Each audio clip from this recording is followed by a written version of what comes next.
King Vegeta here. I guess this is a reaction slash prediction video. I watched the Death Battle stuff, you know, for Chuck Norris and the other guy.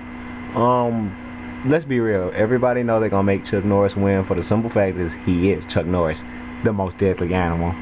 But they put him up against somebody that I think might end up beating him.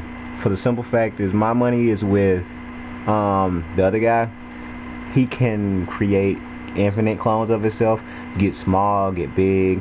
Even if Chuck Norris can kick the universe, and that ain't gonna do nothing to infinite people. But I'm feeling like the other guy's gonna win. Chuck Norris, he is Chuck Norris, and let's be real, they probably gonna be like, oh, well, Chuck Norris created the universe, and nah. John, I know you watched my video. Chuck Norris is gonna lose this.